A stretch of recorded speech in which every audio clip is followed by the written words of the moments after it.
Bueno, muchas gracias a todos. Nuevamente bienvenidos a este webinar de la Conferencia Regional sobre Migración, sobre la determinación del interés superior de niños, niñas y adolescentes migrantes, refugiados y con necesidades de protección. El presente webinar se lleva a cabo gracias al apoyo de los organismos observadores de la CRM, UNICEF, OIM, ACNUR y la OIT, con necesidades de protección. A raíz de la emergencia surgida por la pandemia del COVID-19, se acordó en el último webinar, el 25 de marzo, realizar 4 webinars en total para facilitar la discusión a los países miembros. El primer webinar del 25 de marzo fue sobre contextualización, resultados preliminares de la encuesta sobre el interés superior de niños, niños y adolescentes, refugiados y con necesidades de protección en los países miembros, y también se aprovechó el espacio para una discusión general sobre la situación actual del COVID-19 a la población de niños, niñas, adolescentes, migrantes, refugiados y con necesidades de protección. Se acordó para el día de hoy llevar a cabo este segundo webinar sobre lineamientos y estándares de niños, niñas y adolescentes. Para ello tendremos presentaciones de UNICEF, OIM, ACNUR y OIT. Y nuevamente solicitarles que por favor pongan en mute sus micrófonos cuando no hagan uso de la palabra. Nuevamente las bienvenidas a todos. Pueden utilizar el chat para sus preguntas y comentarios. Y después de las presentaciones de los países, también facilitaremos un espacio de discusión entre países miembros, organismos y representaciones de la sociedad civil a través de ROCOM. Sin más, nuevamente la bienvenida a todos y le damos la palabra a UNICEF para la primera presentación. Darer. Muy buenos días a todos y a todas. Mi nombre es Mónica Darer, trabajo en la oficina regional de UNICEF y los saludo a todos desde mi casa en Panamá. Muchas gracias por la asistencia en este webinar, que como dice Luis Alonso, realmente ha estado en agenda por mucho tiempo y nos complace mucho poder seguir profundizando en temas, en el tema específico del interés superior del niño. Gracias, Luis Alonso y colegas de la CRM por organizar este espacio. Yo por parte de UNICEF vamos a hacer una introducción general sobre el interés superior del niño y luego nuestros colegas de OIM, OIT y ACNUR van a ser más específicos en cómo esto aplica a contextos de movilidad humana. Con la presentación ahí. Gracias. Perfecto, estamos bien. Bueno, para empezar, solamente recordar y enmarcar el tema del interés superior del niño, de la niñez en contextos de movilidad humana y específicamente de la niñez migrante. Los estándares internacionales a los cuales me voy a estar yo refiriendo en mi presentación y seguramente los colegas que me siguen también. Antes que nada, están enmarcados en la Convención de los Derechos del Niño, que como todos sabemos es la fuente principal, la referencia principal cuando hablamos de derechos de la niñez a nivel internacional. También nos vamos a estar refiriendo y estamos extrayendo contenido normativo y de estándares de la opinión consultiva de la Corte Interamericana, la opinión consultiva 2114, que se refiere a los derechos de la niñez migrante en el sistema interamericano, en el contexto interamericano. Estas dos referencias sumadas nos dan los fundamentos de estándares, los cimientos de los estándares para la niñez migrante, y luego también nos vamos a estar refiriendo a observaciones generales del Comité de los Derechos del Niño y también algunos conjuntos con el Comité de los Trabajadores Migratorios y sus familiares, que son observaciones generales que detallan y precisan mucho más lo que contienen estos derechos de la niñez migrante. En cuanto a esas observaciones, tenemos la 14 del Comité de los Derechos del Niño, que es específicamente sobre el interés superior y su aplicación. el interés superior del niño, obviamente, y la 22 y 23 del Comité de los Derechos del Niño, que como decía fue redactada conjuntamente con el Comité de los Trabajadores Migratorios y sus familiares, que son observaciones generales específicas sobre niñez migrante y sus derechos. Siguiente.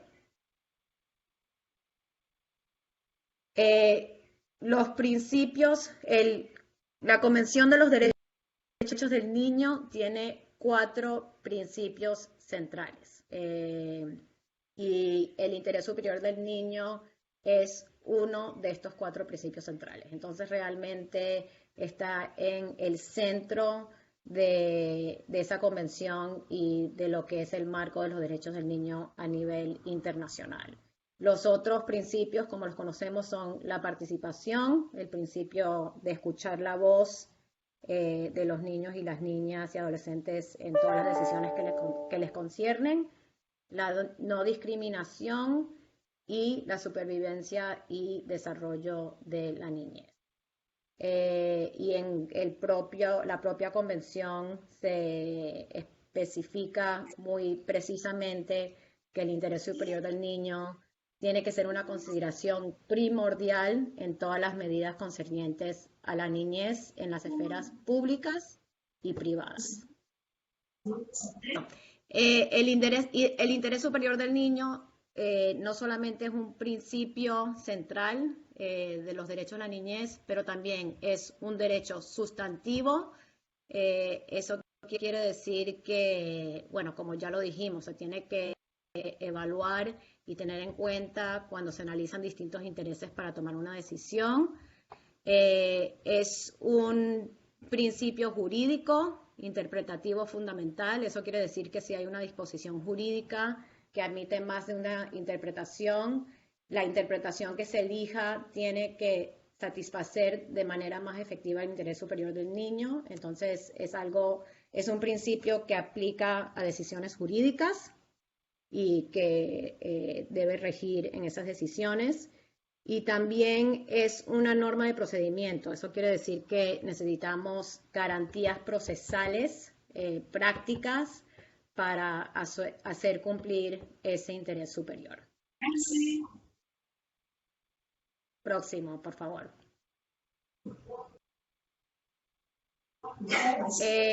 Bueno, aquí solamente para compartirles que en la misma observación general número 14 sobre el interés superior, el Comité de los Derechos del Niño reconoce lo complicado, lo complejo que es hacer una determinación, hacer un análisis del interés superior del niño. Es algo muy complejo, es algo que debe mirarse caso por caso y se debe ajustar al individuo y a su contexto y necesidades personales. Entonces, el interés superior realmente es algo que tiene que centrarse en cada niño, cada niña, cada adolescente y haciendo las consideraciones necesarias de la situación y la naturaleza de esa persona, con consideraciones multiculturales, de género, de ciclo de vida. Realmente el interés superior es algo que se tiene que trabajar y se tiene que analizar caso por caso. No es algo que podemos resolver de manera teórica o general. Pero les quería compartir en la siguiente lámina algunas reglas muy prácticas que se han desarrollado en base a estos estándares que les mencionaba. Algunas reglas muy prácticas para para aplicar el principio del interés superior en casos en que estamos trabajando con niños y niñas. Estas reglas que les presento aquí salen de una guía práctica para la protección y restitución de derechos que fue desarrollada por UNICEF conjuntamente con el DIF nacional en México en el 2016. Pero como aquí pueden ver, estas reglas se deben abordar en todo el proceso de gestión y atención a casos con niños, niñas y adolescentes que están en situación de vulnerabilidad o cuyos derechos han sido de alguna manera violentados. Las reglas aquí las pueden ver, pero las voy a enunciar porque son muy básicas, pero muy importantes. Pero la primera regla tiene que ver con tomar decisiones, asegurarnos que estamos tomando decisiones que permitan al niño ejercer plenamente sus derechos. Esto quiere decir que los derechos se tienen que analizar en su conjunto. No podemos mirar un derecho en particular, tenemos que mirar que el niño pueda ejercer plenamente sus derechos y que se tiene que mirar de manera individual. La regla 1 realmente tiene que ver con mirar el caso de manera individual y la regla 2 con mirarlo de esta manera integral y interdisciplinariamente. Entonces, involucrar en esos análisis, en esas consideraciones, diferentes sectores que impactan en la vida del niño, educación, salud, etc.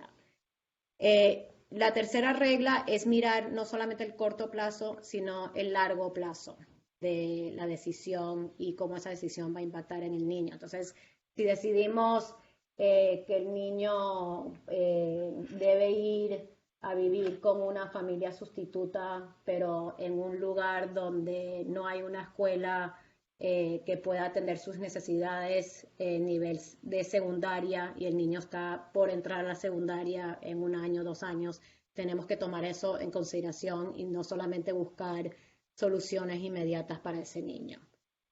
La cuarta regla se relaciona con otro de los principios centrales de los derechos del niño, que es involucrar al niño siempre en esa determinación, escuchar su voz, darle la información necesaria para que pueda ser partícipe del proceso y la determinación de su interés superior. Y la quinta regla, que es muy importante, es poder documentar muy bien todo este proceso para que todas las partes que estén involucradas puedan aprovechar esa información y contribuir con la misma. Nuevamente, tomando en cuenta que este es un proceso que debe ser multisectorial y que seguramente va a involucrar a muchas personas. En cuanto a la aplicación de la evaluación del interés superior del niño, de migración, aquí hemos listado algunas situaciones y temas sobre los cuales se tiene que siempre aplicar esta evaluación.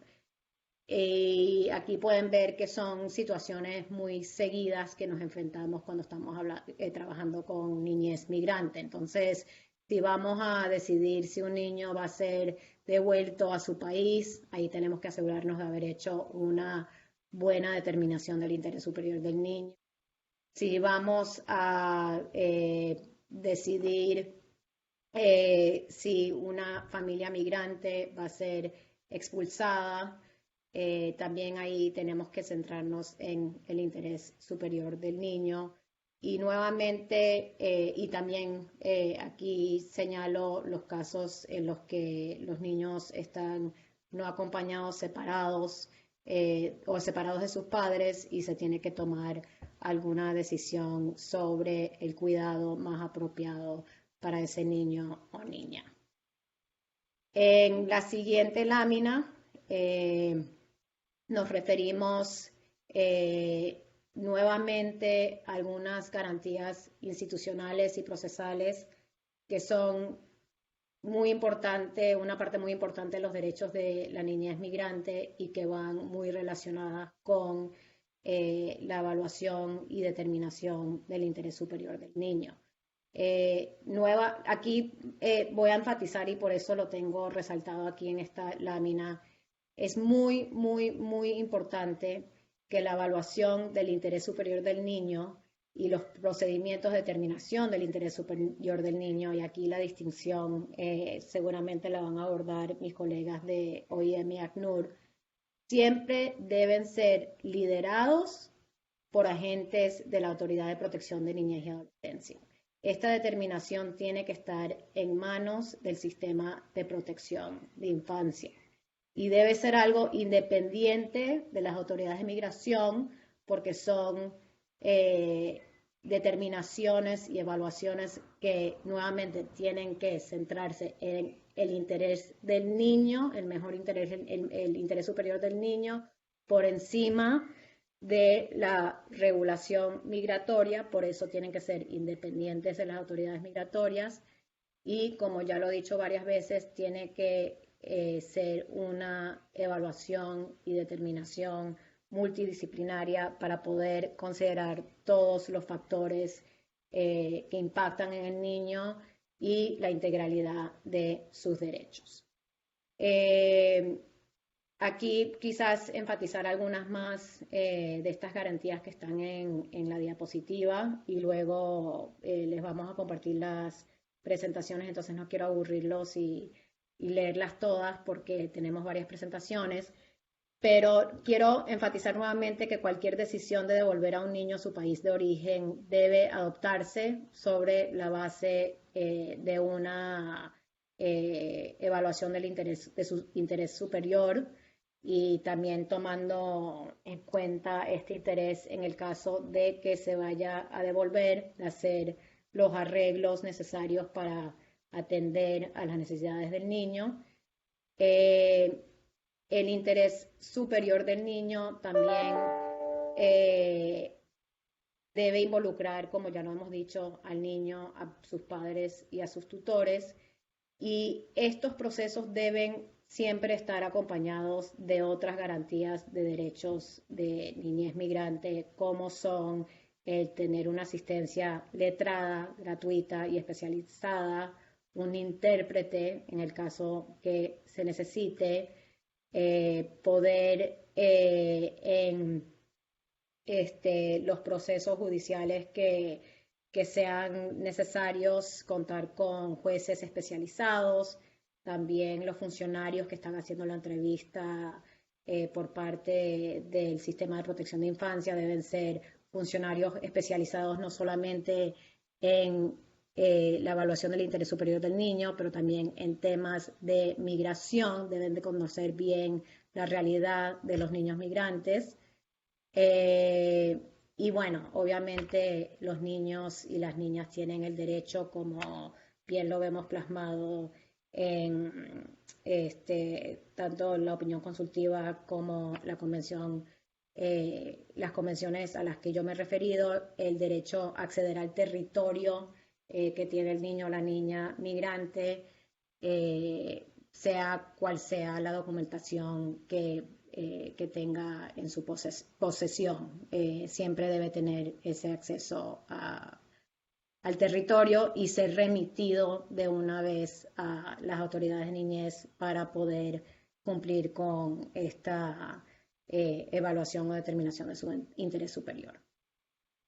Yo lo dejo ahí con la parte teórica. Quería darle un par de minutos a mi colega Diego Lorente, que también está en línea, para que nos pueda compartir muy brevemente algunos, solamente nombrar algunos ejemplos en los cuales estamos actualmente involucrados para una aplicación muy operativa de estos conceptos y específicamente para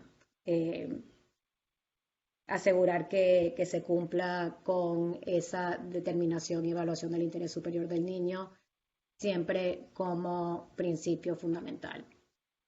Muchas gracias. Sí, no podía abrir el micro, no sé qué pasaba. No, muchas gracias, Mónica, muchas gracias a todos, a todas. Como decía Mónica, mi nombre es Diego Lorente, yo soy colega de Mónica en la sección de protección de la Oficina Regional de UNICEF. No, solo complementar diciendo, como han podido un poco observar por la presentación, estamos ante un concepto realmente muy importante, pero también muy complejo de llevar a la práctica, ¿no? Por todas las intervenciones interdisciplinarias que requiere. Entonces, solo comentar que UNICEF ha tenido la posibilidad, el gusto, el honor de poder colaborar con diferentes gobiernos de la región, diferentes autoridades en varios países de cara a poder plasmar todos estos conceptos, todas estas premisas, necesidades, garantías que requiere el interés superior en protocolos y lineamientos específicos de atención, específicamente además a la niñez migrante y refugiada, trabajo además que hemos podido compartir muchas veces con nuestros colegas de ACNUR, OIM y otras agencias y organizaciones. Entonces, solo mencionar que, por ejemplo, en el caso de Centroamérica, como seguramente saben, sobre todo en México, Guatemala, también en Costa Rica, en Honduras, durante los últimos años se han hecho varios lineamientos de atención que para mí en la práctica son una especie de aterrizaje de lo que se requiere para la determinación del interés superior, y contarles también, en mi caso, por ejemplo, que he estado apoyando también, dando asistencia técnica a países de otras regiones que recientemente en países como Ecuador, como en Colombia, también a la hora de, con la llegada además de la migración internacional fuerte a estos lugares, hemos podido desarrollar, especialmente en estos dos países que mencionaba, Ecuador y Colombia, protocolos específicos de atención a la niñez migrante y refugiada, que como digo, en la práctica, si uno los observa y si les parece interesante, podemos profundizar en algún momento sobre ello, son procedimientos que en la práctica son de determinación del interés superior, ¿no? Donde se van especificando lo que hay que hacer en cada uno de estos pasos y reglas prácticas que comentaba Mónica. Entonces, bueno, decirles que este es un trabajo de protocolo de lineamiento que está a su disposición y que estaríamos encantados de compartirles, incluso de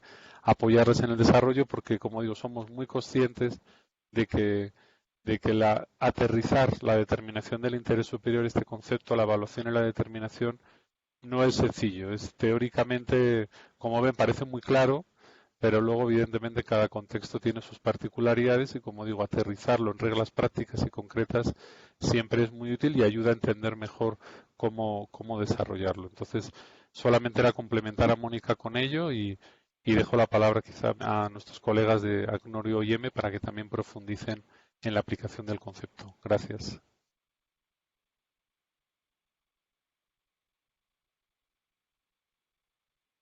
Muchas gracias a los colegas de UNICEF, a Mónica Arer y a Diego Llorente. Seguidamente le damos la palabra a la OIM para su presentación. Bien, muchas gracias. Muy buenos días nuevamente. Mi nombre es Graciela, del Programa Regional sobre Migración Mesoamérica Caribe de la OIM. En esta presentación les vamos a resumir esta guía, ¿verdad? Que se llama Guía para la Protección, el Cuidado y Asistencia de Niños, Niñas y Adolescentes Migrantes, que forma parte de un manual que se publicó el año pasado para la asistencia y protección de migrantes vulnerables a la violencia, explotación y el abuso. Y lo que hace básicamente este anexo, ¿verdad? Este es un anexo de este manual que se hizo en conjunto con UNICEF. Lo que hace es explicar cómo se puede aplicar el interés superior del niño en la práctica. Entonces es bastante denso. Voy a tratar de hablar lo más rápido posible y pues resumirles la información en la medida de lo posible. Espero que no me falte el aire porque voy a hablar muy rápido. Entonces también, por favor, para que estén muy atentos a cuando les pido que cambiemos de slide. Muchas gracias. Siguiente, por favor.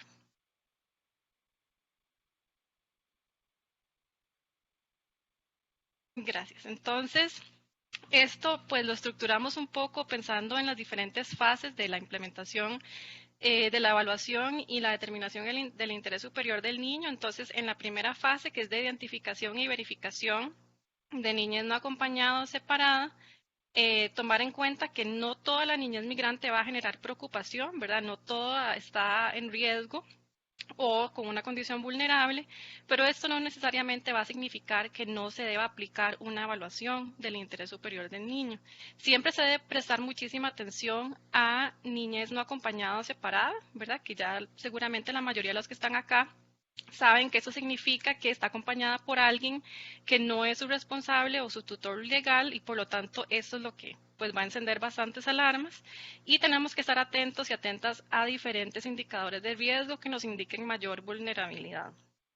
Recordar que la evaluación del interés superior del niño siempre puede generar tensiones entre el bienestar de la niñez migrante, que es a lo que queremos llegar, ¿verdad? Lo que queremos alcanzar, sobre todo brindando acceso al territorio, que es una de las premisas del interés superior del niño, pero por otro lado tenemos las medidas de control fronterizo, ¿verdad? Entonces se van a generar tensiones entre ambos y en este contexto de emergencia del COVID, pues son tensiones que se van a ver aumentadas, ¿verdad? Los elementos que están marcados en azul es porque consideramos que pues son un reto en este contexto del COVID y sobre todo cuando además los niños viajan en grupos grandes de personas.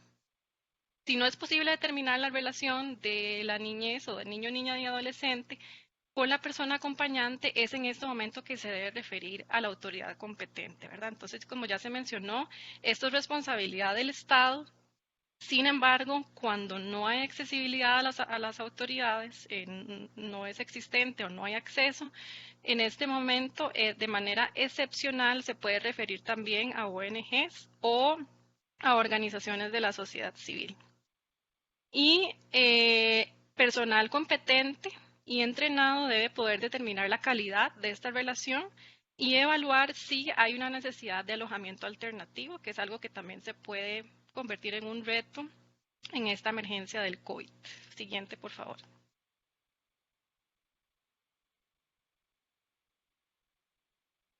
Gracias. Para la determinación de la edad, importante recordar que muchas veces niños y adolescentes no se van a identificar como tales, ¿verdad? Porque piensan que si se identifican de esta forma, esto más bien va a impedir que les permitan moverse hacia su destino previsto. Y es por esto que es importante que las autoridades desarrollen e implementen procedimientos, pautas, lineamientos, protocolos, justamente que permitan la determinación adecuada de la edad. Y para esto es primordial considerar la apariencia física y la madurez emocional, ¿verdad? Esto es lo más importante, sin embargo, es un proceso mucho más integral. Y siempre se debe informar a niños, niñas y adolescentes por qué se está haciendo este proceso y en qué consiste. Y en caso de duda, siempre debe prevalecer el principio de presunción de minoría de edad. Siguiente, por favor.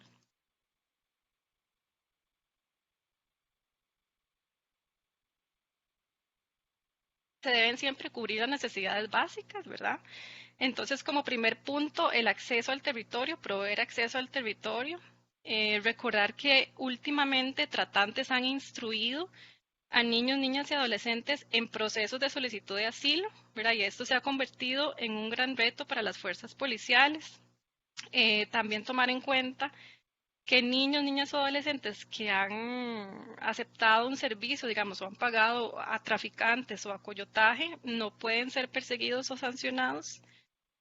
Tomar en cuenta que muchas veces los niños cuando llegan a frontera o cuando los encontramos en territorio, no van a estar listos para ser entrevistados desde un inicio. Y esto puede ser por su estado emocional, ¿verdad? Por traumas vividos, ya sea en el lugar de origen o tránsito o debido a otras circunstancias, por lo cual se debe procurar dar un espacio de recuperación, ¿verdad? Y esto también puede ser complicado ahora en el contexto del COVID-19. Las entrevistas que se hagan deben ser apropiadas para la edad, tienen que ser género sensibles y con un lenguaje que sea accesible y apropiado para la edad. Y en cuanto se identifique a niñas no acompañadas o separadas, se les debe asignar un salvaguarda o tutor o guardián, ¿verdad? Se les dice de muchas formas diferentes, además de un intérprete, asesoría legal y todos los servicios que puedan necesitar, como ya mencionó UNICEF. Siguiente, por favor.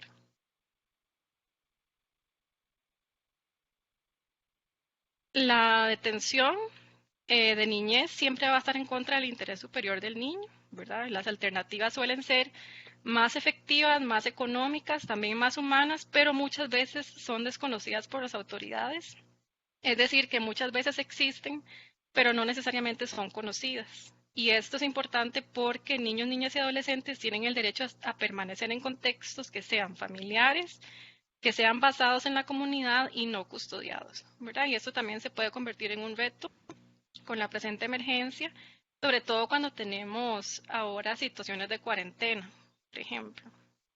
Y en ocasiones estas alternativas no existen o no son suficientes para la cantidad de casos que se presentan. Y por eso es que es importante que los países desarrollen alternativas y que además se instruya a las autoridades, ¿verdad?, en que esas existen y cómo es que funcionan. Y cuando el interés superior es que la familia esté unida, pues estas medidas alternativas tienen que cubrir o implicar a la familia entera y también puede ser al tutor o salvaguarda. Siguiente, por favor.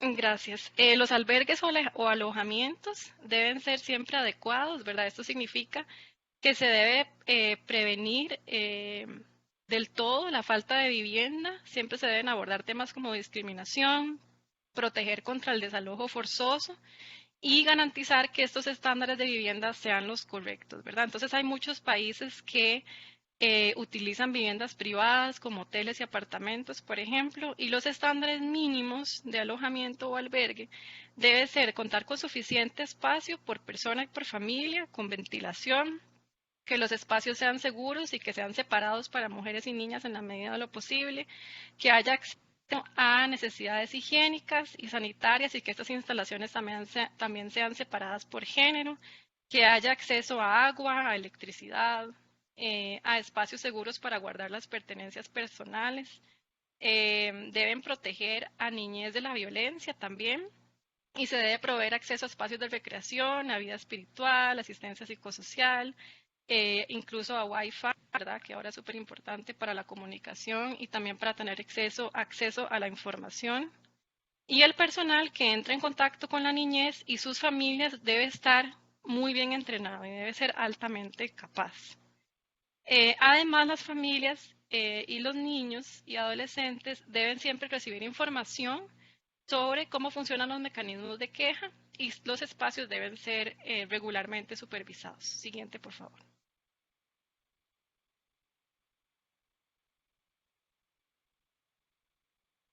Se debe brindar siempre acceso a servicios esenciales, lo cual incluye la salud y la educación, ¿verdad? Esto es sumamente importante. Entonces, estos servicios se deben adaptar a las necesidades de niños, niñas, adolescentes migrantes y a sus familias. Muchas veces esta accesibilidad en la práctica está vinculada explícitamente a la condición migratoria, ¿verdad? O a veces hay países que no están dispuestos a dar estos servicios porque los migrantes están solo en tránsito, ¿verdad? Sin embargo, se debe recordar que los niños son en primer lugar niños, ¿verdad?, según la Convención de los Derechos del Niño, y el interés superior en primer lugar son niños antes que migrantes y por lo tanto los estados deben colocar el interés superior por encima de cualquier requisito administrativo, independientemente del estatus migratorio de niños, niñas y adolescentes. Siguiente.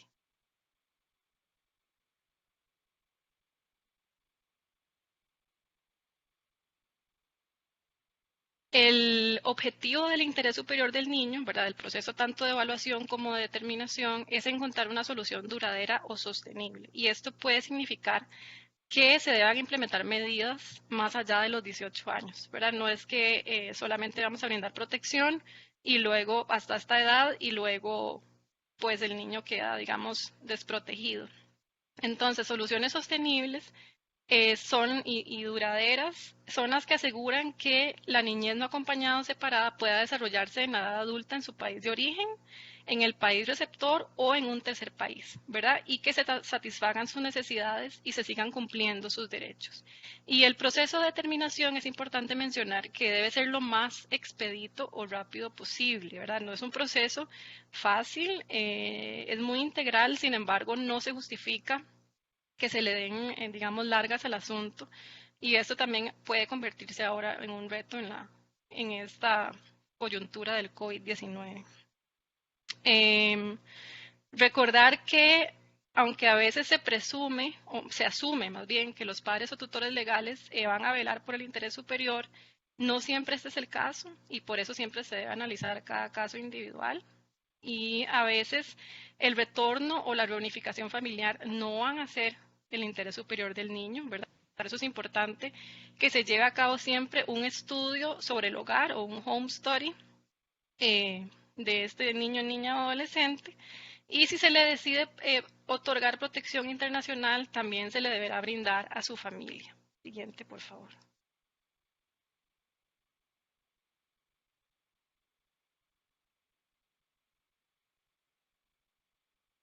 Si se considera que el retorno es la solución adecuada para el interés superior, esto no se puede hacer a menos que se haga en coordinación con el país de origen, ¿verdad? Y que se asegure que hay una persona que va a ser responsable por ese niño y le va a brindar protección y cuidado, ¿verdad? Y esto, sabemos que los procesos de retorno en este momento son bastante complejos en la emergencia del COVID. También recordar que muchas veces el retorno no va a ser del interés superior debido a la estigmatización que pueden sufrir niños, niñas y adolescentes que han sufrido algún tipo de violencia o han sido víctimas de trata, ¿verdad? A veces también son castigados por sus propias familias por esta misma situación o por no haber sido exitosos, digamos, en el proceso migratorio y no han podido pagar las deudas a los traficantes. Y además, en ocasiones, las causas de la migración, digamos, las condiciones en el lugar de origen van a ser en realidad peores, por lo cual tampoco conviene retornar a este niño, niña o adolescente.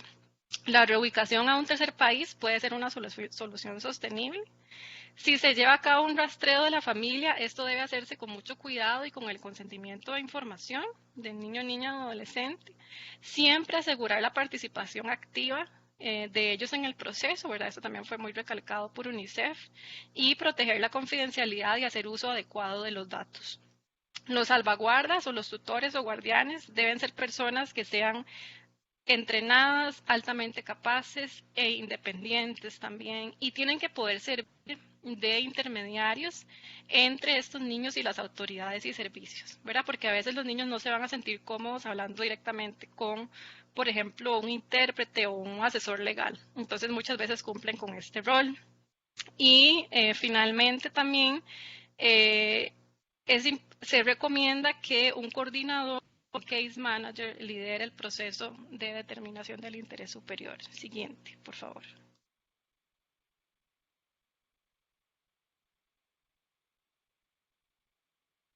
Y ya para terminar, la guía provee algunos consejos para los estados, ¿verdad?, sobre cómo asegurar esta implementación del interés superior del niño. Entonces, contar con un marco legal y político nacional para el sistema, que exista también una base de datos nacional sobre los niños, sobre cuáles son sus necesidades y cuáles son sus circunstancias, crear un organismo coordinador nacional para satisfacer el interés superior, desarrollar iniciativas de creación de capacidad de recursos, o de fortalecimiento de capacidades de recursos humanos y fortalecimiento de recursos financieros también, desarrollar servicios de prevención y respuesta rápida y finalmente el desarrollo de proyectos de promoción y sensibilización.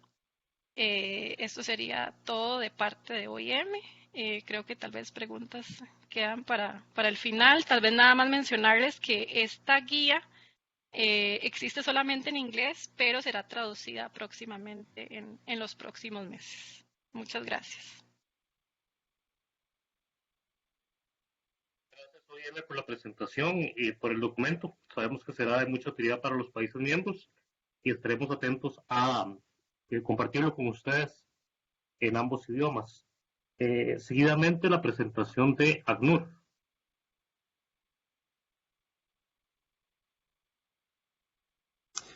Muchas gracias, Luis Alonso y Graciela, por compartirnos esa información.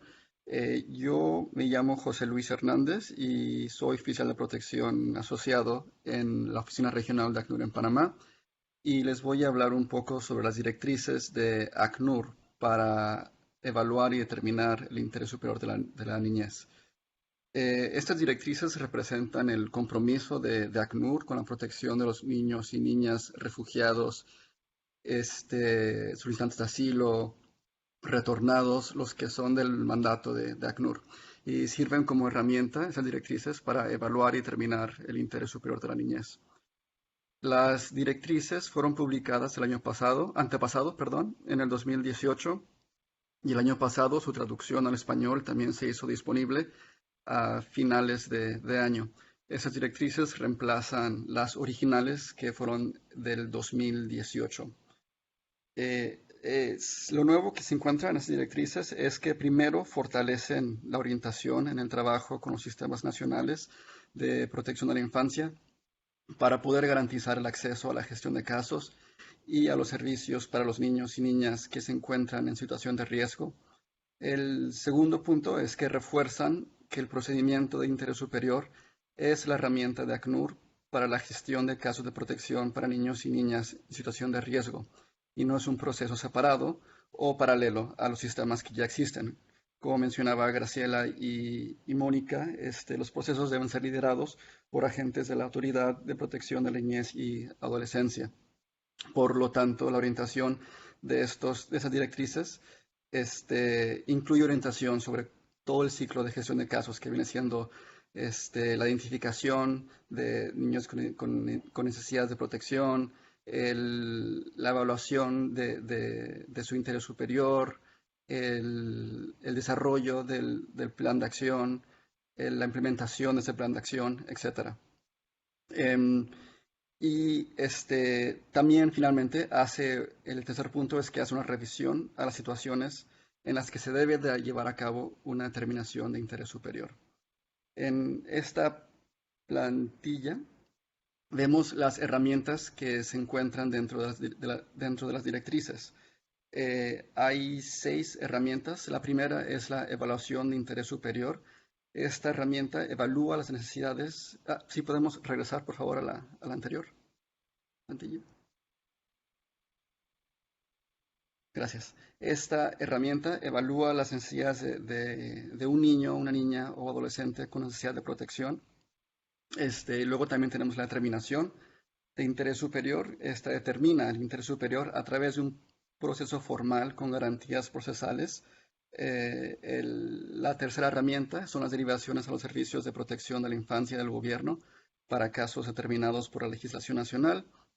La cuarta herramienta son las reuniones para revisar casos. Estas son para desarrollar o ajustar los planes de acción de un caso en particular. La quinta herramienta son las reuniones de gestión de casos, que son para revisar la cantidad de casos gestionados por una institución u organización.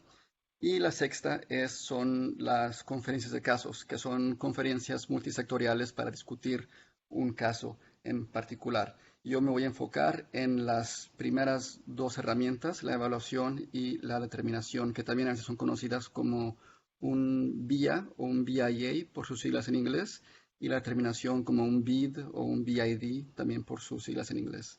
Ahora sí, la siguiente, por favor. Las evaluaciones de interés superior, ¿qué son? Pues son una parte integral de la gestión de cualquier caso de protección de la infancia. Una determinación de interés superior, en contraste, solo se hace para casos muy particulares. Las evaluaciones de interés superior se realizan antes de cualquier acción que se tome y que vaya a afectar la vida de un niño o de una niña. Aquí tenemos unos ejemplos.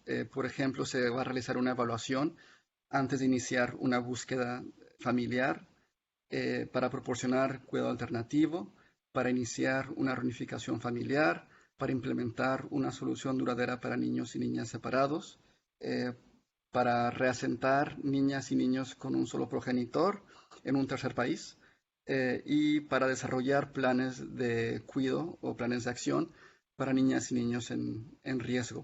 Y aquí tenemos un pequeño asterisco que indican que en ciertas ocasiones sí será necesario llevar a cabo una determinación, no solo la evaluación.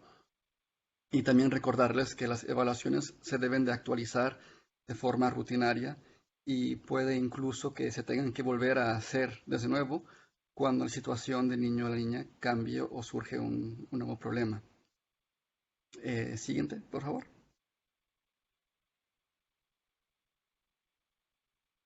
Las determinaciones de interés superior, ¿qué son estas? Estas son procesos formales que se llevan a cabo para tomar decisiones que tendrán un impacto de por vida para el niño, la niña y la persona cuidadora. Las directrices detallan los procedimientos que se deben de tomar para realizar una determinación y para poder aplicar el principio de interés superior para los niños y niñas refugiados. Y como mencionaba, las decisiones de la determinación son decisiones formales y siguen estrictas garantías de procedimiento. Por ejemplo, algunos de los requisitos para una determinación es que se deben de documentar la toma de decisiones, debe de haber participantes con experiencia en protección de la infancia y en los temas relevantes que se van a discutir. Es un panel de personas, de expertos, que se sienta para discutir el caso.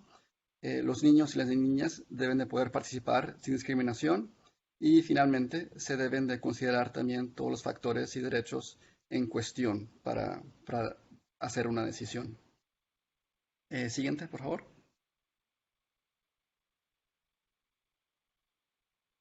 ¿Cuándo es que se requiere realizar una determinación?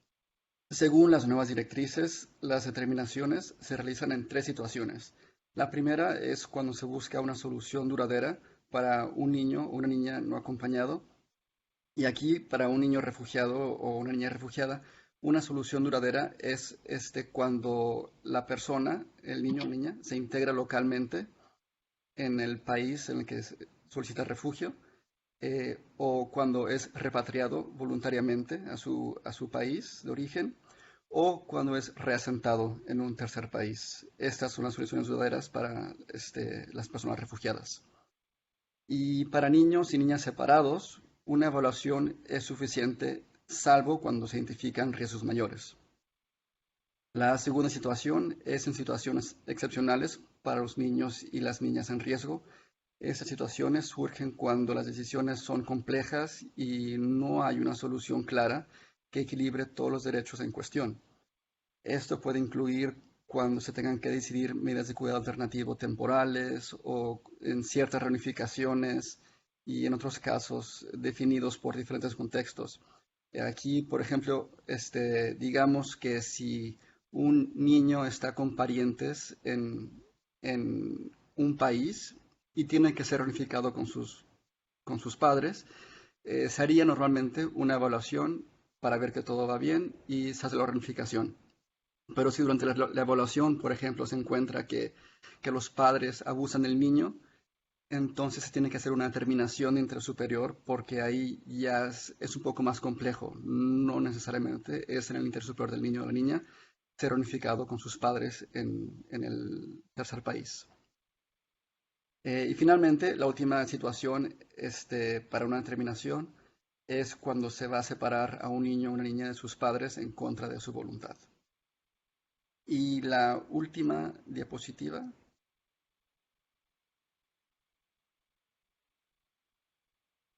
Aquí vemos las diferencias entre las determinaciones del interés superior y las evaluaciones del interés superior y lo que tienen en común también.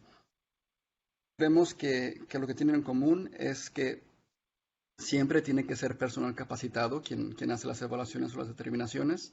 Se tiene que documentar el proceso y debe de participar el niño o la niña. Deben de poder dar su opinión en lo que está pasando. Las diferencias es que la evaluación es una evaluación de protección. Es más simple, no hay un formulario estándar, es menos formal, la puede hacer solamente una persona, un gestor, una gestora de casos, y es lo que se utiliza la mayoría de las veces. La determinación es más formal, con garantías procesales. Hay un formulario estándar para el ACNUR para hacer una determinación. La decisión se toma por un panel de expertos y solo es requerido en algunos casos, los que acabo de mencionar en la última diapositiva. Y estas son las herramientas, 2 de las herramientas que tenemos en poder determinar el interés superior de niñez refugiada. Y eso es todo de mi parte. Gracias. Gracias al ACNUR, José Luis Hernández, por la presentación. Para terminar esta fase de presentaciones a cargo de los organismos, le paso la palabra a la Organización Internacional del Trabajo. Muchas gracias, Luis Alfonso, y buenos días a todos. hago una pequeña paréntesis porque justo esta mañana se me está fallando el internet un montón, entonces he salido de la reunión varias veces y espero que no pasen estos próximos 3 minutos que hable, pero si no, por favor sigan y con el resto de la reunión y después pueden verlo en la pantalla. Bueno, de parte de la OIT, lo que queremos resaltar muy brevemente es que tiene que ver el trabajo infantil y en específico las peores formas de trabajo infantil con todo lo que mis colegas de otras agencias han contado anteriormente. Entre la niñez refugiada y la niñez migración y el trabajo infantil, y como les digo, particularmente las peores formas, no es siempre tan obvio, mientras que sí existe, y eso ya en varios trabajos que hemos hecho a nivel interagencial lo hemos demostrado, ¿no? Y bueno, ahí el primer punto que quería hacer es que sabemos, ¿no?, que una motivación para migrar obviamente es la expectativa de un trabajo, ¿no? Y eso no solo vale para las personas adultas, pero también en particular mucho para las personas adolescentes, que según la legislación de muchos países de nuestra región, a partir de los 14 o 15 años, el derecho de trabajar en ciertas condiciones obviamente protegidas. Entonces, tomemos en cuenta que la población migrante refugiado también, ¿no?, tiene muchas veces desde su país de origen sale, digo, acompañado o no acompañado. Sabemos también, y eso lo saben mucho mejor ustedes, ¿no?, los que estamos aquí reunidos, que los movimientos migratorios son muchas veces inseguros, ¿no?, y en situaciones o condiciones irregulares, y eso nos lleva al siguiente punto, que por esa razón los niños, niñas y adolescentes muchas veces están mucho más expuestos a infantil, y ahí nuevamente no solo nos referimos a la necesidad de juntar recursos, ¿no?, durante la ruta migratoria para poder sobrevivir simplemente, pero también, y ya lo hicieron referencia a varios de mis colegas a esto, de ser víctimas de explotación laboral o sexual, que también son parte de las peores formas según los convenios, en particular el 182 de la OIT, y que obviamente también en la Convención sobre los Derechos del Niño y de la Niña también está incluido, ¿no?, el derecho a no ser explotado laboralmente o de ninguna manera, obviamente. El segundo punto, ya lo hemos dicho, la falta de medios obliga, ¿no?, a los niños y niñas muchas veces a trabajar en la ruta. Ahí nada más algo interesante que hemos visto en un estudio que hicimos con OIM en Guatemala y Honduras sobre este tema, es que muchos de los niños, niñas, adolescentes, cuando salen de su país de origen ya están trabajando. La mayoría son niños trabajadores que salen a otros países. Y sabemos que durante, eso es un poco más difícil documentar, pero también durante, ¿no?, el tránsito, digamos, también trabajan, muchas veces en el país destino trabajan, y también cuando son retornados a sus países de origen, ahí también otros colegas han hecho mucho énfasis en eso, ¿no?, cuando son reubicados en sus familias, si eso es posible. No siempre estos derechos son respetados por desconocimiento de los papás, por necesidad, por las razones que sea, pero vuelven a trabajar por necesidad de las familias. Y el último punto ya es que los adolescentes que yo mencioné y las adolescentes que sí pueden trabajar muchas veces lo hacen en estas condiciones que se describe a la derecha, con salarios más bajos, con jornadas muy largas, mucho más expuestos al abuso, por ejemplo, y tiene incluso mayor índice de mortalidad, y eso tiene que ver con el tipo de trabajo que estos adolescentes generalmente hacen, que se llaman trabajos peligrosos, que también son peores formas de trabajo infantil. Y cierro diciendo que esto no es una novedad para nadie, pero yo creo que es importante decirlo, que las medidas que se están tomando en los países para mitigar el COVID, el virus, sabemos que tiene un efecto muy importante en el desempleo, en los sistemas de protección social, en los sistemas de salud, y también sabemos que eso a su vez tiene un impacto en la migración y en el trabajo infantil, que nosotros como OIT esperamos un incremento cuando ya salen nuevas cifras en el indicador, en la tasa de trabajo infantil en países, por las razones que estoy exponiendo en este momento.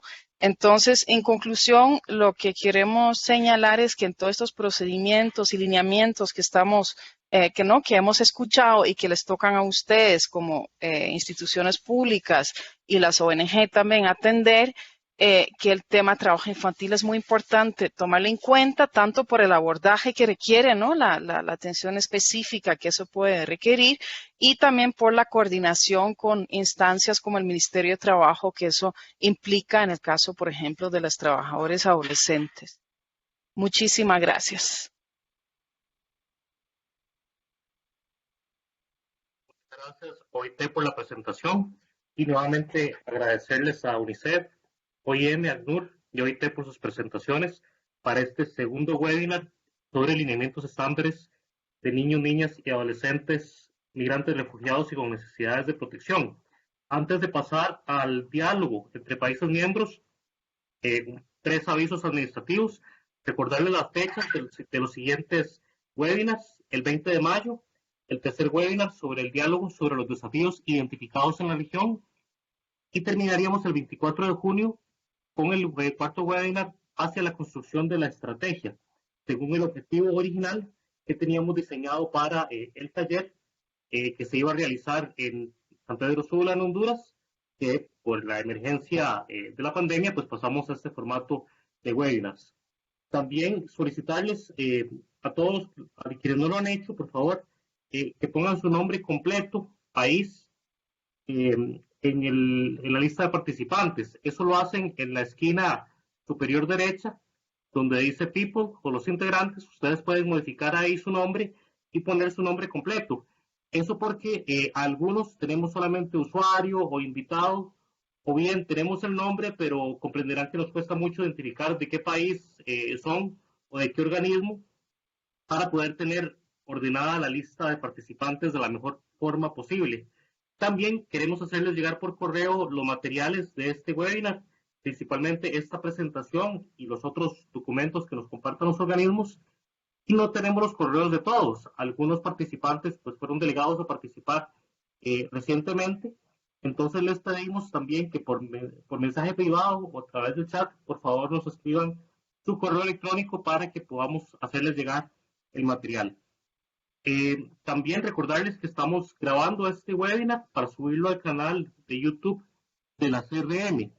Si algún país tiene alguna reserva para que la parte de diálogo no sea incluido en la grabación, nos lo puede decir con toda confianza. En el webinar anterior, un país sí nos pidió que la parte de diálogo, de discusión, no fuera incluida. Editamos esa parte y se suprimió. En este momento seríamos público todo el webinar en cuanto a la presentación de los organismos, pero si algún país tiene alguna reserva, nos dice y con todo respeto acogemos esa solicitud. Vamos a dar inicio al diálogo y por favor haríamos uso del chat para que tengamos el orden y solicitemos la palabra por ese medio. También recordarles que cuando no hagan uso del micrófono, mantengamos el micrófono en mute para que no tengamos el feedback. Entonces sus correos nos los pueden hacer llegar por mensaje directo o el chat, pero en este momento vamos a aprovechar el chat para que por favor hagan sus comentarios o consultas.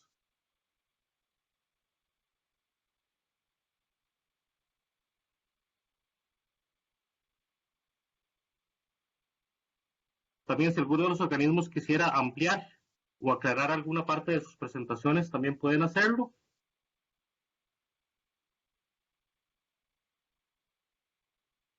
Tal vez para ir rompiendo el hielo, nos había adelantado la presidencia pro tempore Costa Rica que tenían algunos avances que querían compartir esta mañana. Doña Rosibel Vargas nos dijo que Francela del PANI iba a dar el anuncio. Entonces, pues, para iniciar este diálogo, invitamos con toda confianza y en víspera de este intercambio que tenemos a la presidencia pro tempore, si quiere dar uso de la palabra.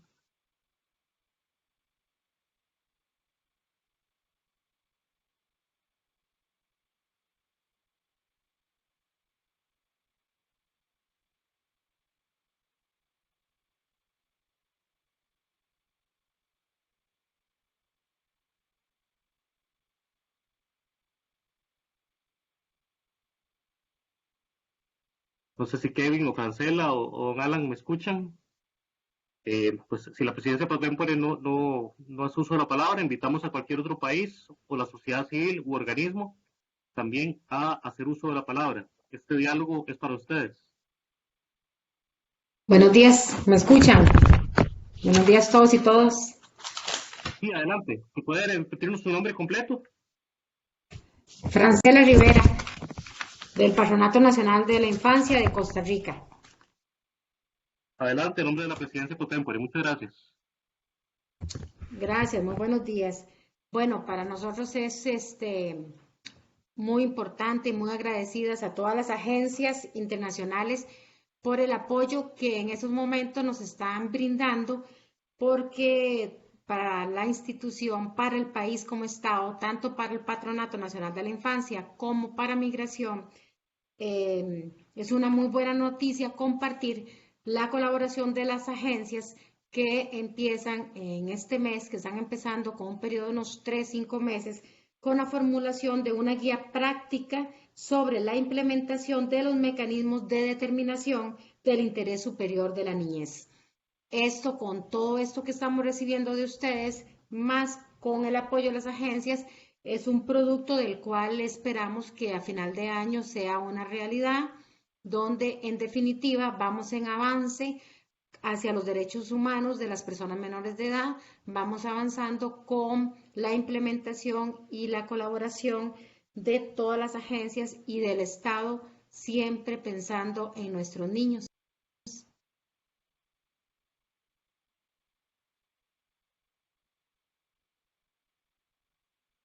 Muchas gracias a la presidencia por tempore por compartir la información y nos sumamos al agradecimiento a las agencias, a los organismos de la CRM. Quiero aclararle que somos el Patronato Nacional de la Infancia. Sí, gracias. El PANI a nombre de la presidencia por tempore de la CRM. Gracias. Perfecto, gracias. Tenemos también un comentario de la presidencia por tempore donde nos indican que sería muy interesante conocer las medidas que están tomando los países en el marco de la pandemia para determinar buenas prácticas.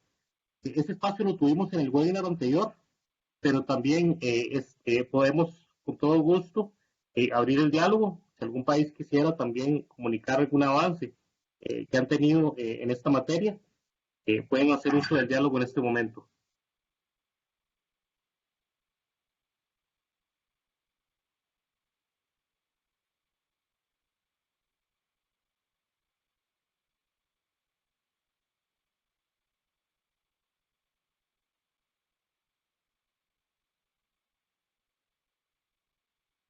Adelante, Claudia Agnur.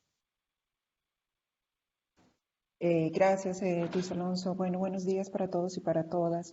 Es solamente un comentario y es efectivamente a reflexionar la implementación ahora más que nunca de precisamente todas estas medidas por parte de los estados. Es absolutamente necesaria la protección de los niños, niñas y adolescentes en este momento de la pandemia y sobre todo porque pues es una, como todos sabemos, ¿no? Es un momento de incertidumbre y esto podemos tomar medidas en este momento, pero también con todo lo que viene después. Seguramente van a venir muchos más movimientos una vez haya efectivamente más acceso, pues se levanten, digamos, las medidas en las fronteras, cuando haya, digamos, mayor posibilidad de movimiento. Entonces es muy, muy importante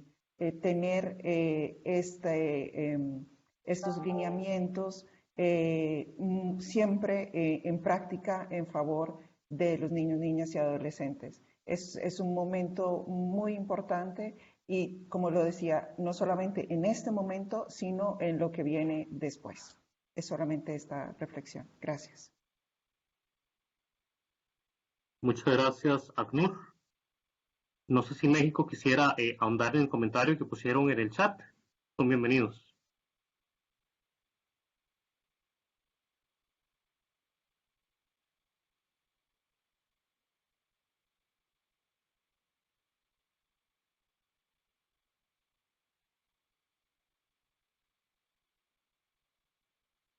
Bueno, México compartió que las presentaciones son interesantes, muy precisas. Importante la determinación del interés superior del niño, niña y adolescente, sea como efectivamente se comentó por las autoridades encargadas de la protección de niños, niñas y adolescentes. Tenemos un comentario de invitado, no sé si es don Alan o alguien que se identifica como invitado. Adelante con su comentario. Gracias, Luis. Sí, efectivamente, Alan Rodríguez de la Nacional de Migración, Costa Rica. De verdad, muy buena toda la retroalimentación que hemos tenido y expresar la preocupación por aquellas medidas mitigar el impacto de la pandemia en las personas menores de edad, que especialmente en aquellas que quedaron de alguna forma varadas en los diferentes países de la región. Me refiero al flujo extracontinental, por ejemplo, que quedó tanto en Panamá, Costa Rica y así a lo largo de los otros países, en donde muchísimas veces las medidas que se adoptan no necesariamente están pensadas en las personas menores de edad y son estas poblaciones tan vulnerables las que deben adaptarse a medidas que no están necesariamente pensadas en ellos. Por eso el comentario anterior sobre el tema de las buenas prácticas, pero en especial referente a esta población migrante que quedó varada en la región y si se están tomando algunas medidas en específicas pensadas en la población como tal de estas personas menores de edad y no solo las medidas a nivel general, que nuevamente reitero, muchas veces no están pensadas en una población tan vulnerable. Muchísimas gracias. Muchas gracias a don Alan, también por la presidencia pro tempore. Por el orden, le pasaría la palabra a la UPM de México, la Unidad de Política Migratoria de México, a Jessica López, y después a UNICEF. Adelante, Jessica. Buenos días. Hola, muy buenos días. Saludos a todas y todas en los países de la región. Quiero, de hecho, secundar lo que acaba de comentar el colega de Migración, porque, bueno, entiendo perfectamente que el webinar anterior era sobre buenas prácticas y el webinar que sigue dentro de un mes hablará justo de cuáles son los retos que vemos en la región, pero creo que al final cada uno de los webinars va entrelazado. Y en ese sentido, esta parte muy teórica, pues justamente el reto es ver, bueno, si realmente estamos dando cumplimiento o no, porque de hecho creo que algo que se podría estar ya observando es, por ejemplo, los procesos que se han dado de retorno a los países de origen. En realidad creo que han sido tan rápidos esos procesos que estoy dudando de que efectivamente se hayan hecho evaluaciones o determinaciones del interés superior. ¿Y cómo le vamos a dar seguimiento en la región? Sobre todo en cuestión de ante la pandemia de COVID-19, pues creo que ahorita sí lo ideal debería de ser que los países pudiéramos tener alguna forma de compartirnos esa información que se está haciendo a partir de los mecanismos de determinación del interés superior, porque al final del día es muy probable, porque lo hemos visto antes, que estas niñas y niños que ya fueron retornados a su país de origen van a volver a iniciar el ciclo migratorio, sobre todo una vez que se vuelvan a abrir las fronteras, particularmente en Centroamérica. Y en ese sentido, pues, ¿cómo vamos a saber si efectivamente esas niñas y niños tuvieron los cuidados en materia de salud que en sus países de origen? ¿Y cómo vamos a ir previniendo una vez que vuelvan a iniciar su ciclo migratorio? Me parece que es fundamental poder empezar a reflexionar sobre eso, porque además es un hecho, y nos lo explicaba nuestro colega del ACNUR, se necesita personal capacitado para las determinaciones y evaluaciones del interés superior. Y en este momento en donde todas nuestras agencias estatales, independientemente de la función específica que tengan, pero estamos muy enfocadas en el tema de atención a la pandemia, se necesita mucho mayor personal capacitado. Entonces va a llegar un momento también en donde pues seguramente esto que nos acaban de explicar de parte de las agencias internacionales habría que replicarlo para hacer capacitaciones expeditas nuevamente para muchas más personas que van a tener que estar trabajando tanto en controles migratorios como ya en el interior de los países para poder identificar tanto las cuestiones de salud como justo otra evaluación de la situación de las niñas y niños que vuelven a retomar su ciclo migratorio. Entonces, no sé si podemos empezar esa reflexión en este momento o si definitivamente es algo que tendríamos que esperar hasta dentro de un mes con el otro webinar.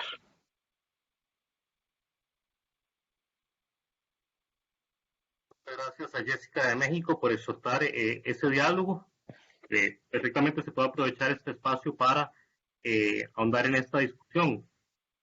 Por el orden, le paso la palabra a Mónica de UNICEF e invitar también a los demás países a que se sumen a esta exhortación que hace Jessica de México. Mónica.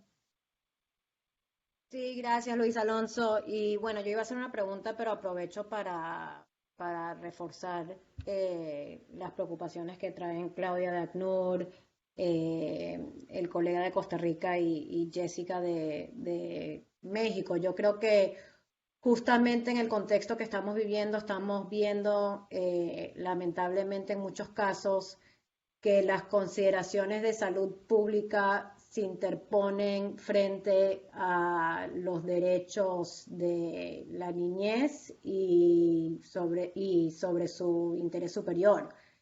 Y lo que nosotros hemos estado abogando como UNICEF, y ahí podemos compartir también algunos de los posicionamientos que estamos desarrollando, es que definitivamente el interés superior del niño se tiene que mantener, que las consideraciones de salud pública, de cierre de fronteras, que no permiten a los niños acceder a un territorio cuando tienen necesidad de una protección internacional, esa restricción de acceso al asilo, las devoluciones expeditas a las que hace referencia Jessica sin hacer una determinación del interés superior, van completamente en contra de todo lo que aquí estamos exponiendo.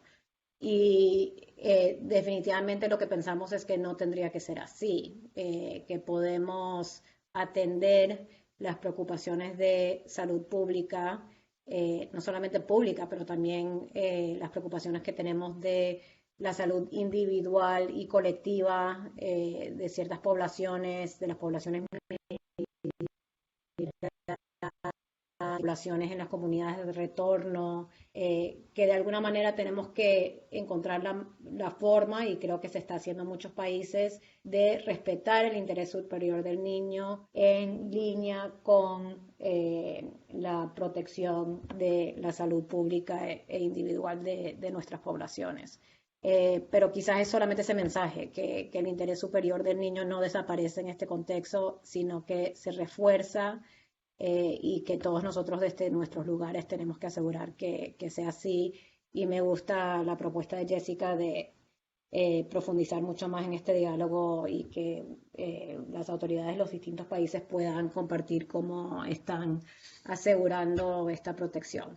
Y luego tenía una pregunta muy puntual que era sobre la guía que mencionaba el colega de Costa Rica, la colega de Costa Rica. Quería saber si esa guía práctica es una guía específicamente para población migrante, niñez migrante y refugiada, o si es una guía para la aplicación del interés superior en general con niños en situación de vulnerabilidad o que han sufrido alguna violación de derechos. Gracias.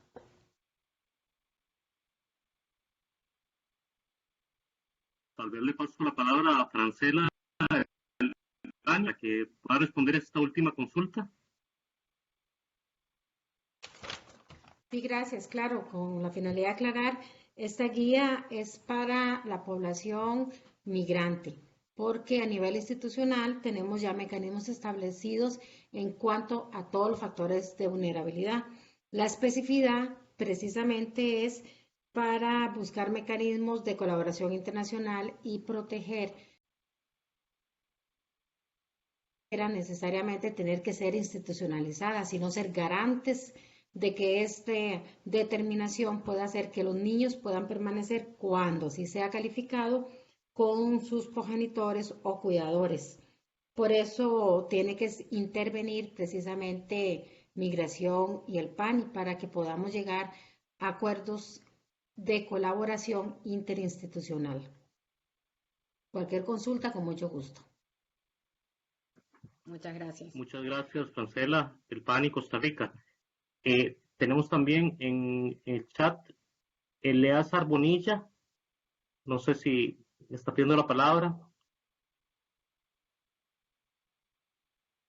Si no, le paso la palabra a hoy. Hola, sí, muy buenos días. Sí, adelante, Eleazar. ¿Qué tal? Muy buenos días desde Panamá. Sí, solamente era para reforzar todo lo que los colegas están diciendo en cuanto a lo sucedido en la región. Bueno, como ya saben, Panamá, debido a la pandemia, se cerraron las fronteras y muchos niños se encuentran en albergues en nuestras instituciones como el CENIAF. Dado eso, muchos de esos niños no son acompañados y bueno, es la preocupación que se tiene, ¿no? Porque a la hora de buscarle nuevamente que retornen a los países, muchas veces se nos hace imposible en ese contexto. Entonces, claro, habría que buscar la manera como partes de este convenio o esta organización para que los niños tengan un retorno seguro a sus países de origen o que se le pueda reubicar con familiares. Se han dado muchos casos que en nuestro país llega a la mayoría de edad y no se les puede reubicar o buscar familiares, dado el hecho que viven muchos países de nuestra región. Claro que es muy importante siempre abarcar este tema y buscar la manera de cómo ayudar a que estos niños tengan una integración en nuestros países. Simplemente ese comentario. Muchas gracias, Panamá. Genial, por el comentario. Le paso la palabra a OIM. Alexandra.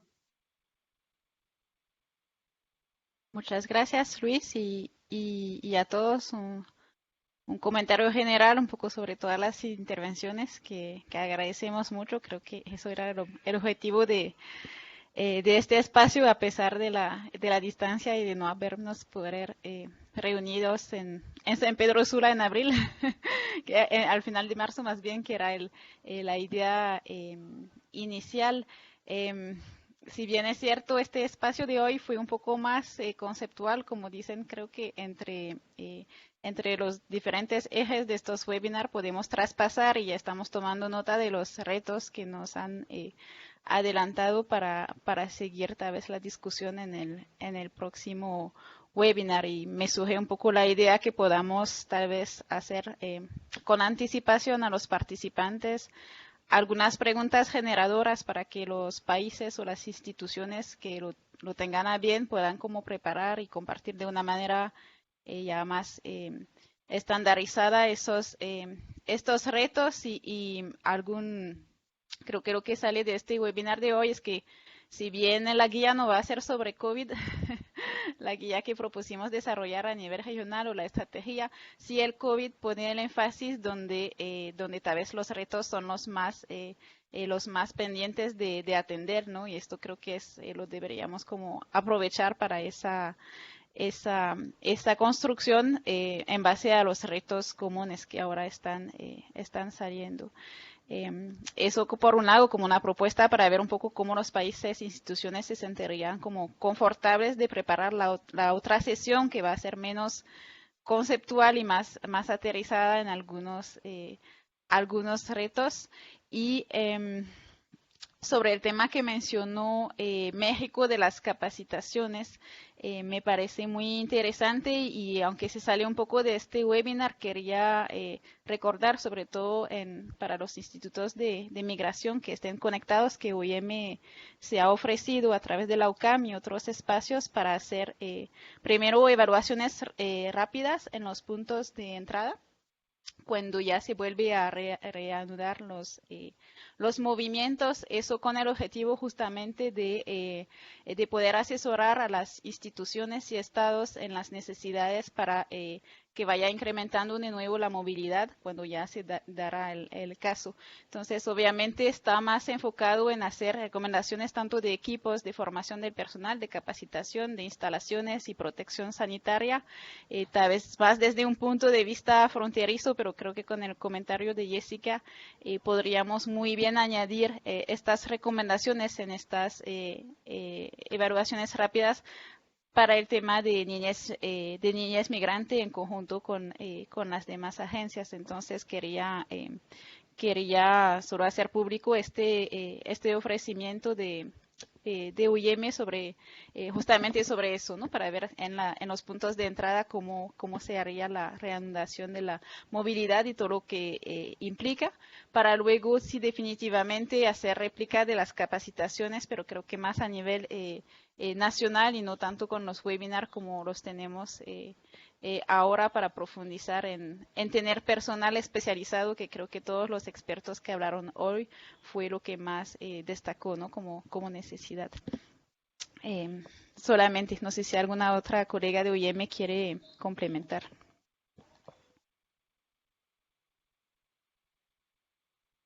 Gracias.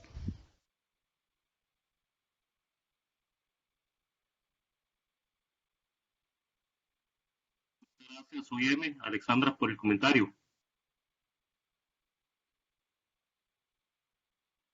Invitamos a los demás países, organismos o sociedad civil, si quieren hacer uso de la palabra, son bienvenidos.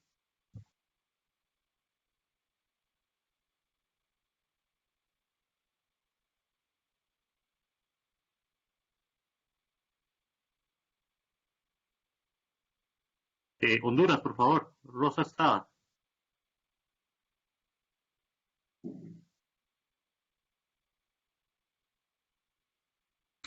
Bien, buenos días a todos los colegas de los países de esta conferencia regional.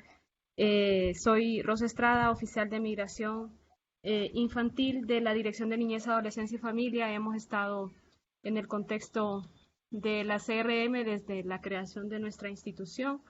Y con respecto a estas buenas prácticas para la determinación del interés superior, pues nuestro punto de vista va más que todo enfocado a los nuevos procesos que hemos integrado y las nuevas elaboraciones e implementación ya en terreno de el nuevo protocolo de protección de niñez migrante, niñez en situación de migración, que estamos por concluir. Esta guía de interés superior pues está implícito en este nuevo protocolo y hemos podido definir tanto con una mesa técnica interinstitucional con instituciones de gobierno involucradas en los procesos de atención y recepción desde el extranjero hasta los procesos de reintegración acá en Honduras, asimismo con organismos internacionales como ser UNICEF, OIM con el acompañamiento y el ACNUR, y también con organizaciones de sociedad civil que están bastante integrados con nuestro trabajo. Ya estaríamos nosotros en el proceso de publicación, pero toda esta situación que se generó con la emergencia de COVID pues nos ha atrasado un poco. Y también definir algunos aspectos que queremos dialogar con nuestros cónsules en Honduras, hondureños en el extranjero, para poder definir este documento que en teoría, en la práctica se está aplicando. Honduras, como todos ustedes saben, es un país de alta incidencia de niñez migrante retornada. En la región, sobre todo entre los países de Guatemala y El Salvador, somos los de mayor incidencia, lamentablemente, y estamos sobre una situación siempre emergente. Dentro de estas situaciones, nuestras acciones institucionales se deben ir enfocadas a la determinación del interés superior, y es así como en nuestro centro de atención, que está centralizado en San Pedro Sula, se deben de aplicar el caso a caso de esta determinación. Casualmente, como estamos en este proceso de construcción y estamos en esta situación de emergencia, tendríamos que afinar, porque no lo dejamos tan amplio, no esperábamos una situación así en este documento para que pueda ser conocido por las instituciones. Vemos con suma preocupación los retornos que se están dando. A la fecha, desde el 27 de marzo, se han venido dando de Estados Unidos y México, pero se ha podido ir superando de una forma ordenada las situaciones de retorno. La población en general pasa a procesos de aislamiento no menores a 14 días y DINAF, como ente protector de los derechos de la niñez, está al pendiente de estos espacios donde se deba dar. Sí hay espacios conjuntos, podríamos decir, en los que intervienen otras instituciones de gobierno que están liderando o que están al frente de esta situación de emergencia, como es COPECO, la Comisión Nacional de Contingencia, y lo que es la Secretaría de Salud, que están al pendiente de esta población. Pero asimismo DINAF ha desarrollado un modelo un poco diferente y de acuerdo a los estándares internacionales y a las buenas prácticas de interés superior, pues hemos podido tener una zona de aislamiento que reúne mayor capacidad para poder atender la población, con algunos inconvenientes porque este proceso que iniciamos se encuentra en comunidades en las que de repente los pobladores, por el temor al contagio, no dejan ingresar migrantes retornados y se ha tenido que establecer diálogos comunitarios para poder ingresar a la población. Ya al día de ayer, pues hemos concluido un primer proceso.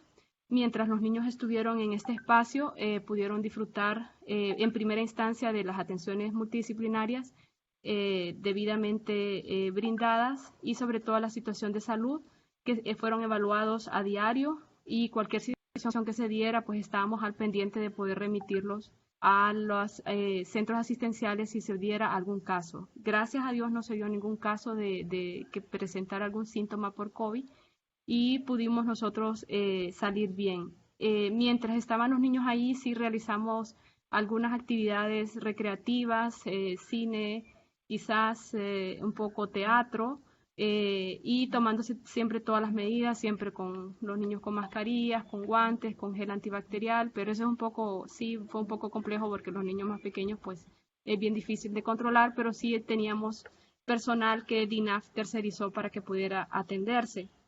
Esta buena práctica pues nos permite a nosotros, sí, efectivamente es preferible llevar a la población a lugares abiertos, más acogedores, más familiares, que a lugares en zonas que están encerrados, que están solamente a la vigilancia de la Secretaría de Salud y demás.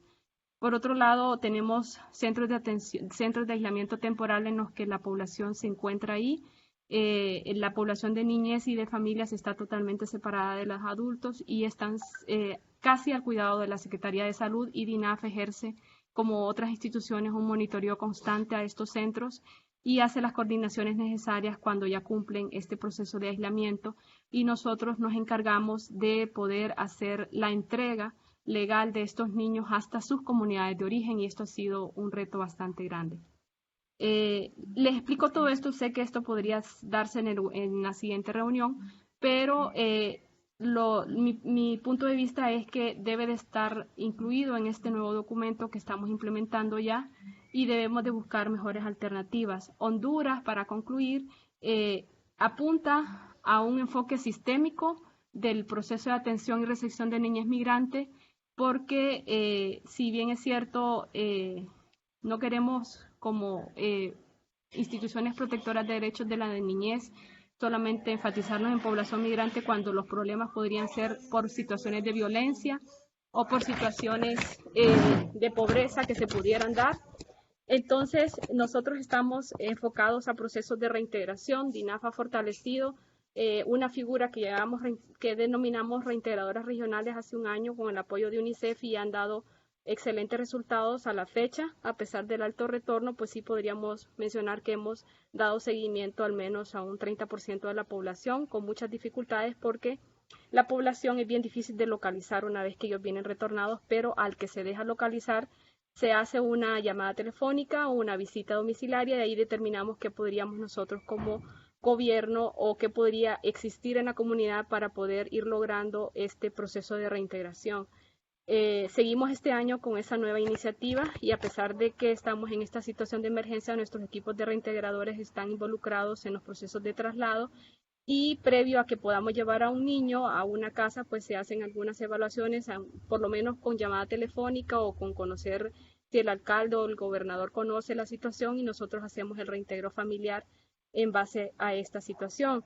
También se podría dar situaciones en las que los niños tendrían que quedarse en la ciudad de San Pedro Sula, pero porque es San Pedro Sula el epicentro de la pandemia en Honduras, entonces estamos haciendo todo lo posible, los esfuerzos institucionales de hacer estos traslados.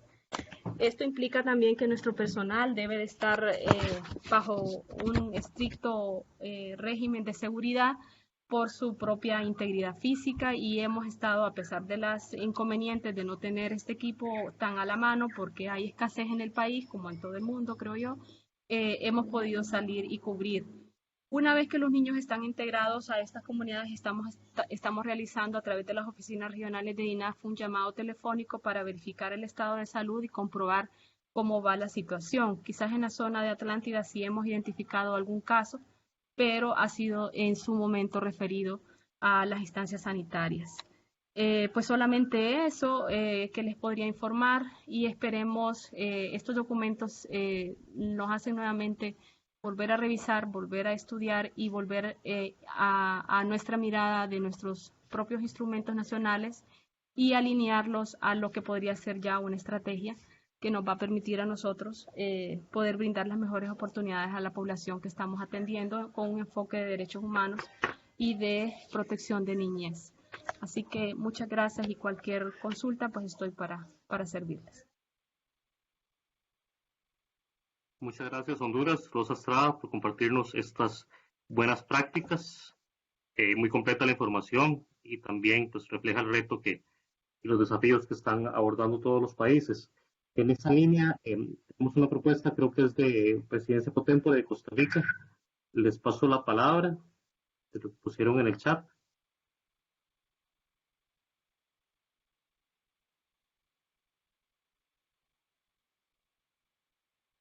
No sé, don Alan Rodríguez.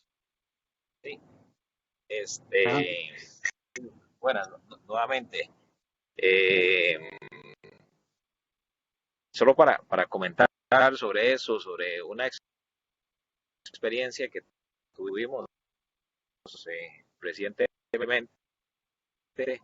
en donde, bueno, en el marco de fronteras cerradas y demás, una persona en esto de nicaragüense, ella ya con un estado importante de embarazo, y fue detectada por su condición irregular en una zona fronteriza. Sin embargo, viendo la condición de ella y demás,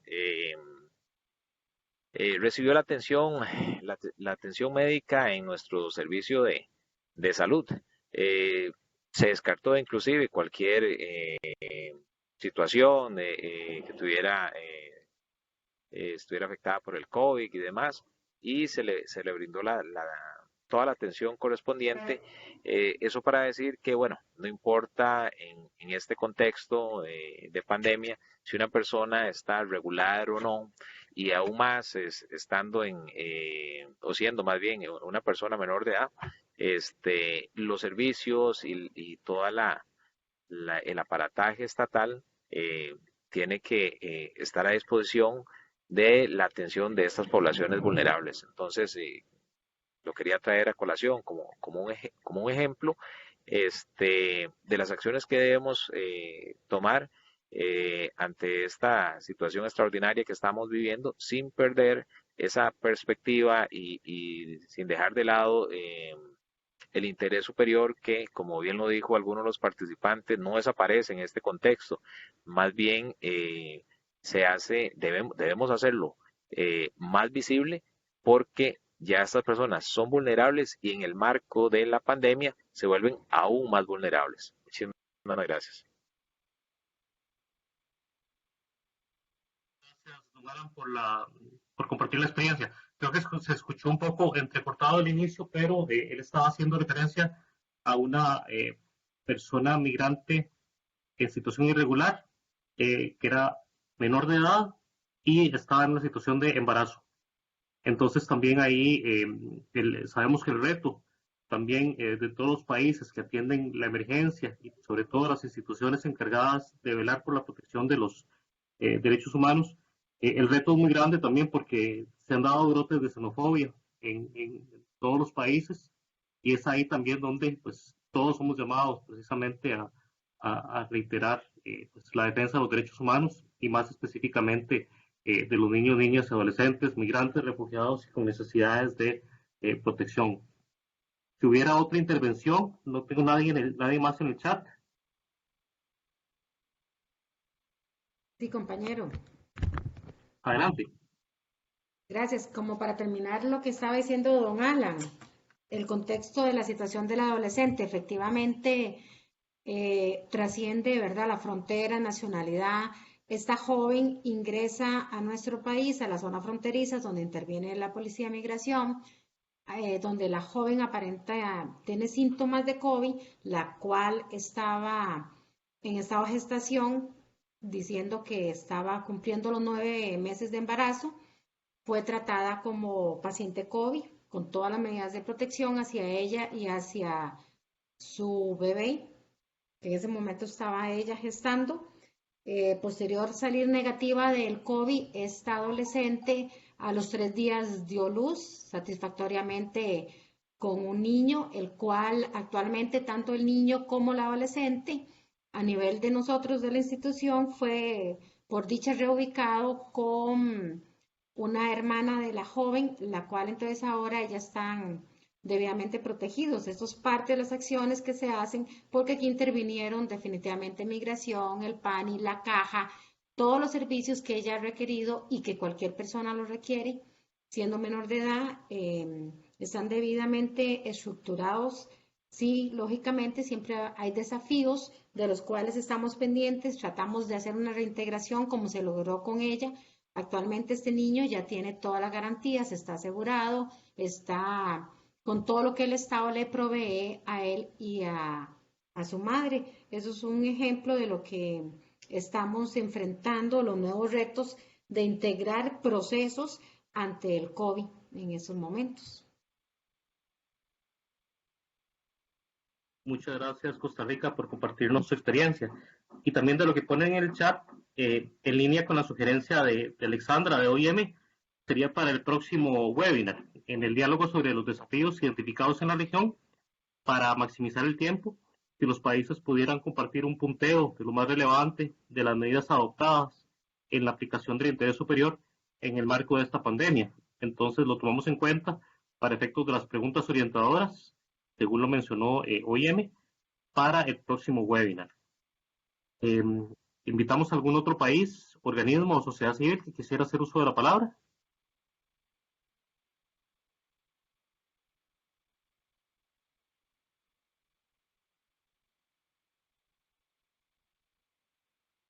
Si no es así, estaríamos cerrando esta sesión. Agradecemos el espacio, efectivamente, a nombre de las agencias, los organismos internacionales que nos han apoyado en esta serie de webinars sobre el interés superior de niños, niñas, adolescentes migrantes, refugiados y con necesidades de protección, a la UNICEF, a la ACNUR, OIM y a la OIT.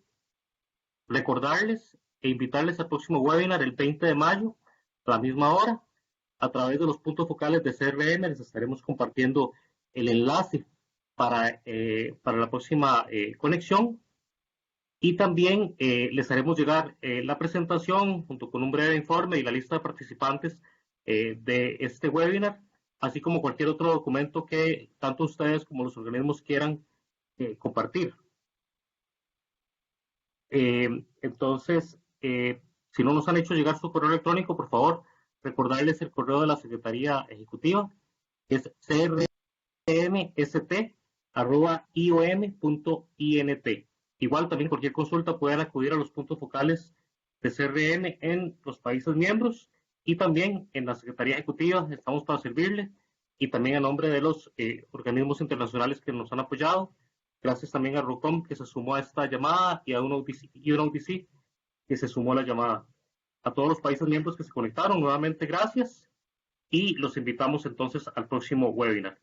Si algún país tiene alguna reserva de que no se suba en su totalidad el video de este webinar a YouTube, nos lo puede decir a través de un mensaje aparte. Si no es sí, estaríamos subiendo el webinar completo al canal de YouTube. Muchas gracias a todos y que tengan una buena tarde y una buena mañana.